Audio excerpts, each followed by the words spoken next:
Hey everybody, Jeff Cohen here, and I've got Ashlin Hadden from Ashlin Hadden Insurance. How you doing, Ashlin? Hey, good. Thanks for having me.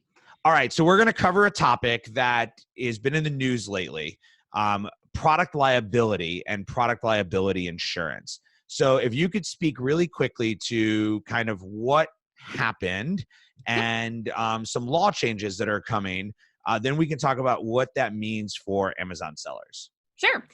So in the past, Amazon, per their terms of service, has required you third-party sellers to have a general liability policy of $1 million. Then this lady came out and bought a retractable leash from Amazon from a third-party seller. The leash snapped when she was out walking her dog, hit her in the eye, and now she's claiming blindness and that she's never going to be able to work again. Obviously, that doesn't make Amazon very happy. They don't want to have to pay for this claim, so they're trying to push it back on the third-party seller. So the third-party seller can't be found. So there's some new laws that came into effect in California. And we'll link to those laws below so everyone Okay. can read them. Okay.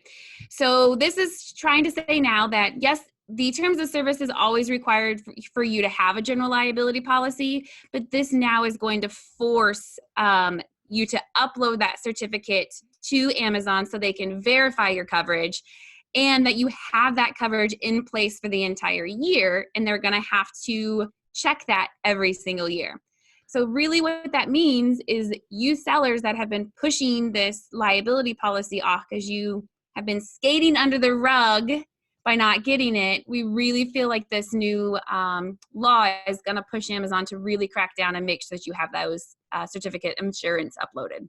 Yeah, and what it's going to mean is that one, if you don't have it, you're going to get your account suspended. It's going to be black and white, right? Amazon is not going to mess around. If you don't upload it when they ask for it, you're going to be suspended. Two, that if you don't have it, if you don't have product liability insurance, you as an individual are liable for anything that you've done, or your business is liable for anything that's happened in the past. You're really only insured from the date of your coverage moving forward. So really quickly, what's the process for somebody? How painful is this? I promise it's not painful at all.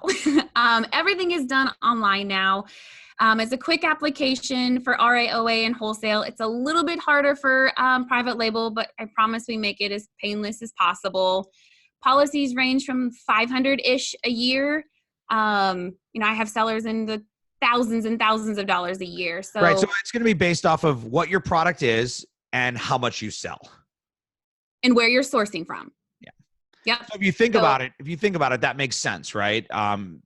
The more I sell, the more insurance I should have. Just like the bigger your house, the bigger your insurance policy. The more risky product you have, the more cost is going to be associated with it. Yeah. Great. So are there any drawbacks? Are there any like gotchas? It sounds pretty plain and simple. I think the most important part of this video is just to really give that heads up, that smack in the face. If you don't have product liability insurance, now's the time. Right. Don't wait till Amazon asks for it, because they may ask for it and only give you 24 hours to upload it, and it might take a couple of days to write your policy. So get this done, get this in your bank, have it ready to go, because this train is coming. There is no doubt about it. This train's coming. Yeah. So any questions, feel free to reach out to me on Facebook. I'm sure you can link me on here or link to the website, www.ecom.insure, INSURE. The rulings on there, all the different types of insurance that you can have, and then the insurance that's going to be required. All that information's on the site, but feel free to reach out to me anytime. Yeah. One of the things I'll say as a conclusion and a wrap up is, remember, you're running a business, and you're running a real business, and there's things that you have to do to protect yourself, to protect your business, and to protect your other assets that aren't associated to your business. So don't think, depending on the way you've set up your corporation, you might have that liability move to your personal liability. And so you need to be careful of what you do. You need to be protective of what you do. And really, this is an incremental small expense. I do think this is something that may hurt newer sellers coming into the market because they have to have this before they have sales.